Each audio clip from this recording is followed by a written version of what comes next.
સમાચાર વિસ્તારથી હજુ ચોમાસું ગયું નથી। હવામાન વિભાગે કહ્યું છે કે 4 દિવસ બાદ વરસાદ ખાબકશે। ફરી ઘેરાશે વરસાદી વાદળો। 4 દિવસ બાદ રાજ્યમાં ફરી વરસાદી માહોલ। 25 થી 27 સપ્ટેમ્બર સુધી વરસાદની આગાહી। છેલ્લા કેટલાક દિવસોથી રાજ્યમાં વરસાદે વિરામ લીધો છે। આ સાથે જ ચોમાસાની વિદાયની ચર્ચાઓ પણ થઈ રહી છે। જો કે આ દરમિયાન હવામાન વિભાગે કહ્યું કે રાજ્યમાં ફરી વરસાદી વાદળો ઘેરાશે અને સાથે જ કેટલાક વિસ્તારોમાં ભારે વરસાદ પણ ખાબકશે। અત્યારે એક સાયક્લોનિક સર્ક્યુલેશન બંગાળની ખાડી અને બીજું સાયક્લોનિક સર્ક્યુલેશન થાઇલેન્ડ પાસે બનેલું છે। આ બંને સાયક્લોનિક સર્ક્યુલેશનના કારણે 23મી તારીખે એક લો પ્રેશર એરિયા બનશે। તેની હલચલ ઉત્તર પશ્ચિમ દિશામાં રહેશે। આ સિસ્ટમના પ્રભાવ અને તેની હલચલને ધ્યાનમાં રાખતા 5, 6 અને 7મા દિવસે વલસાડ, નવસારી, દમણ અને દાદરા નગર હવેલી માટે ભારે વરસાદની ચેતવણી આપવામાં આવી છે। डे 5 के लिए नवसारी, वलसाड, दमन और दादरा नगर हवेली के लिए हेवी रेनफॉल की वार्निंग है। साथ में डे 6 और डे 7 के लिए भी नवसारी, वलसाड, दमन और दादरा नगर हवेली के लिए हेवी रेनफॉल की वार्निंग है। और टेम्परेचर की बात करेंगे तो अहमदाबाद का 35 डिग्री सेल्सियस टेम्परेचर रिकॉर्ड हुआ है और अहमदाबाद के लिए आज भी 36 डिग्री सेल्सियस का टेम्परेचर का पूर्वानुमान। વરસાદની આગાહી વચ્ચે નર્મદા પંથકમાં ધોધમાર વરસાદ ખાબક્યો। નર્મદાના કેવડિયામાં સવારથી વરસાદી વાદળો ઘેરાયા અને ખૂબ વરસ્યા। મુશળધાર વરસાદ સમગ્ર વિસ્તારમાં પડતા વાતાવરણમાં ઠંડક ફેલાઈ। બીજી તરફ શ્રાદ્ધ પક્ષમાં ગરમી અને બફારાથી ત્રસ્ત લોકોને રાહત મળી। હવામાનની આગાહી વચ્ચે અમરેલીમાં જામ્યો વરસાદી માહોલ। ખાંભા અને ધારીમાં ધોધમાર વરસાદ ખાબક્યો। થોડા દિવસના વિરામ બાદ અમરેલી જિલ્લામાં ફરી વરસાદી માહોલ જામ્યો। મેઘરાજા જાણે કે આળસ મરડીને ઉભા થયા હોય એમ અમરેલી જિલ્લાના ગ્રામ્ય વિસ્તારમાં વરસી પડ્યા। ધારી, ખાંભા બાદ સાવરકુંડલા શહેરમાં પણ વરસાદી ઝાપટા પડ્યા। ખાંભા ગીરના ગ્રામ્ય વિસ્તારમાં સતત બીજા દિવસે પણ ધોધમાર વરસાદ વરસ્યો। ખાંભાના ડેડાણ, જામકા, ત્રાકુડા, ભૂંડણી સહિતના ગામોમાં ગાજવીજ સાથે વરસાદી ઝાપટા પડ્યા। અસહ્ય ગરમી અને બફારા બાદ વરસાદ થતા વાતાવરણમાં ઠંડક ફેલાઈ। સારો વરસાદ પડતા ખેતીના મગફળી, કપાસના ઊભા પાકને ફાયદો મળશે। આ તરફ ધારી પંથકમાં બપોર બાદ વાતાવરણ પલટાયું। ધારી શહેર સહિત આસપાસના ગ્રામ્ય વિસ્તારોમાં વરસાદી માહોલ છવાયો। ધારી, ગોવિંદપુર, સુખપુર, ખીચા સહિતના ગામોમાં વરસાદ વરસ્યો। ધારીના ગ્રામ્ય વિસ્તારોમાં વરસાદી ઝાપટા પડ્યા। બાળકીને અડપલા કરીને શિક્ષણ જગતને લાંછન લગાડ્યું। બોટાદના ઢસામાં શિક્ષકે લજવી કરીમાં। શિક્ષણ જગતમાં બે વિરોધાભાસી ઘટના બની, જેમાં એક ઘટનાથી શિક્ષક ગર્વ લઈ શકે અને બીજી ઘટનામાં શિક્ષકે જે શિક્ષણને શર્મસાર કરી નાખ્યું। પાટડી તાલુકાની શાળામાંથી શિક્ષકની બદલી થતા વિદ્યાર્થીઓ ભાવુક બનીને હિબકે ચઢ્યા। તો આ તરફ બોટાદના ઢસામાં શિક્ષકે વિદ્યાર્થીની સાથે અડપલા કરીને શિક્ષણ જગતને લાંછન લગાડી દીધું।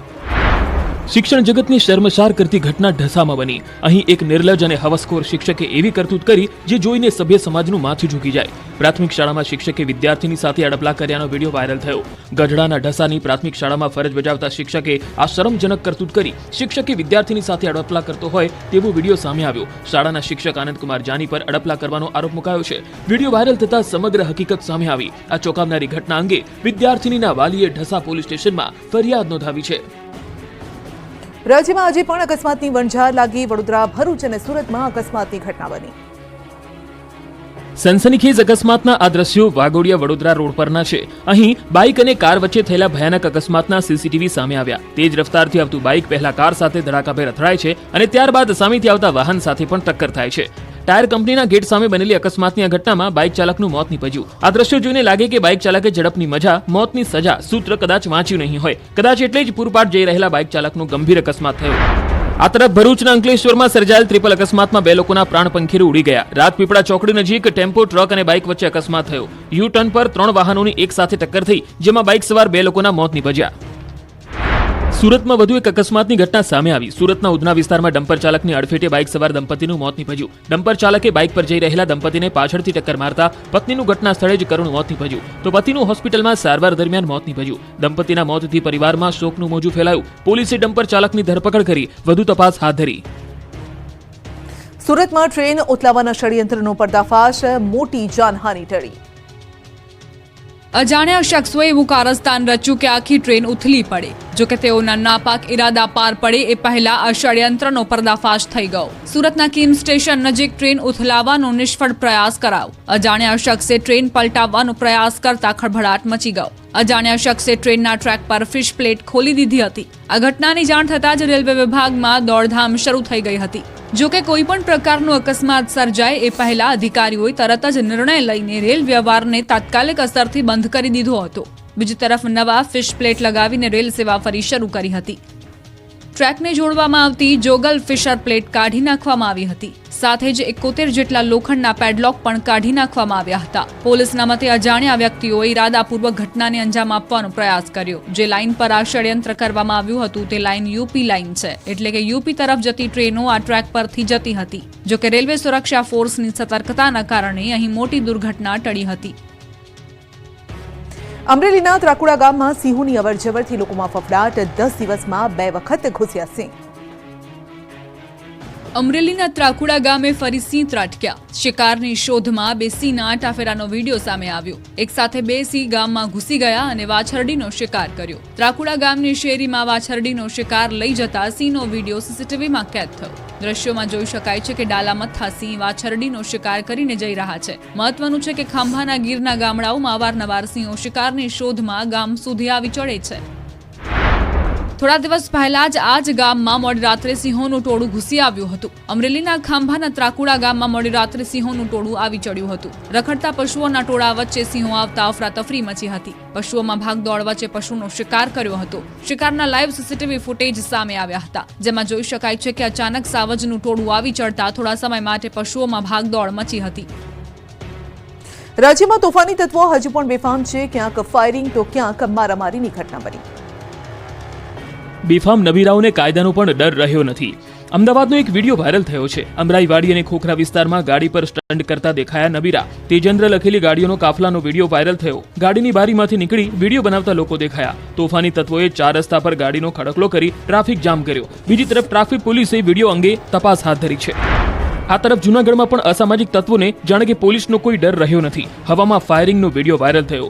રામ કટારા નામના શખ્સે ફાયરિંગ કર્યું. આ ઘટના અંગે પોલીસે રામ કટારા અને અન્ય 2 શખ્સો સામે ફરિયાદ નોંધી છે. ઓપરેશનના સાધનોમાં દલાલીના આરોપ સાથે વડોદરાની એસએસજી હોસ્પિટલનો વિડીયો વાયરલ થયો. ઓપરેશનના સાધનો ડોક્ટરની સલાહ મુજબ લેવાયાનો આરોપ છે. ડોક્ટરે નક્કી કરેલા વેપારી પાસેથી સામાન લેવાનો આગ્રહનો પણ આક્ષેપ મુકાયો. વિડીયોમાં આક્ષેપ થઈ રહ્યો છે કે ડોક્ટર અને વેપારીની સાંઠગાંઠથી નફાખોરીનો વેપલો ચાલી રહ્યો છે. સામાન ખરીદીના બદલામાં વેપારી ડોક્ટરને કમિશન પણ આપી રહ્યા હોવાનો આરોપ છે. ડોક્ટરની બેદરકારીથી મહિલાનું મોત નિપજ્યું હોવાનો આક્ષેપ. પંચમહાલમાં પોલીસ સ્ટેશનનો ઘેરાવ. પ્રસૂતાનું સરકારી ડોક્ટરની નિષ્કાળજીને કારણે મોત થયાના આક્ષેપો સાથે હલ્લાબોલ કરવામાં આવ્યો. પંચમહાલમાં સરકારી ડોક્ટરની બેદરકારીએ મહિલાનો ભોગ લીધો હોવાના આરોપ સાથે આદિવાસી સમાજના અગ્રણીઓએ રાજગઢ પોલીસ મથકે રજૂઆત કરી. પ્રસૂતાની સારવાર વખતે મોત રહી ગયું હોવાના કારણે 2 મહિના બાદ પ્રસૂતાનું મોત થયાનો આરોપ લગાવાયો. નિષ્કાળજી દાખવનાર ડોક્ટર સામે તાત્કાલિક કાર્યવાહીની માંગણી કરાઈ. ઘોગંબાની સરકારી હોસ્પિટલમાં ભિલોડની પ્રસૂતાની 2 માસ અગાઉ ડિલિવરી કરવામાં આવી હતી. આદિવાસી સમાજના લોકોએ રાજગઢ પોલીસ સ્ટેશનનો ઘેરાવ કર્યો. મોટી સંખ્યામાં લોકો રાજગઢ પોલીસ સ્ટેશન ઉમટ્યા. ડોક્ટર બેનિસ પંચાલની નિષ્કાળજીના પુરાવા સાથે મૃતક પ્રસૂતાના પરિવારજનોએ પોલીસ મથકે રજૂઆત કરી. રાજકોટમાં પરિવારનો સામૂહિક આપઘાતનો પ્રયાસ. 9 લોકોએ ઝેરી દવા ગટગટાવી. એક જ પરિવારના સભ્યોએ સામૂહિક આપઘાતનો પ્રયાસ કરતા ખળભળાટ મચી ગયો. એક જ પરિવારના 9 લોકોએ ઝેરી દવા પીને આપઘાતનો પ્રયાસ કર્યો હતો. જાણકારી મુજબ સોની પરિવારના 9 લોકોએ ઝેરી દવા ગટાવવાનો પ્રયાસ કર્યો. આ ઘટનાની જાણ થતા આસપાસના લોકોએ પરિવારના તમામ સભ્યોને હોસ્પિટલમાં સારવાર હેઠળ ખસેડ્યા હતા. જ્યારે સગા સંબંધીઓને પણ આ ખબર મળતા જ તેઓ હોસ્પિટલ પહોંચ્યા હતા. ઝેરી દવા પીનાર સોની પરિવારના 9 સભ્યોની સિવિલ હોસ્પિટલમાં હાલ તમામ લોકોની સારવાર ચાલી રહી છે. પરિવારના એક સભ્યએ આપેલા નિવેદન પ્રમાણે તેઓનું કામ સોનાના દાગીના બનાવવાનું છે. જ્યારે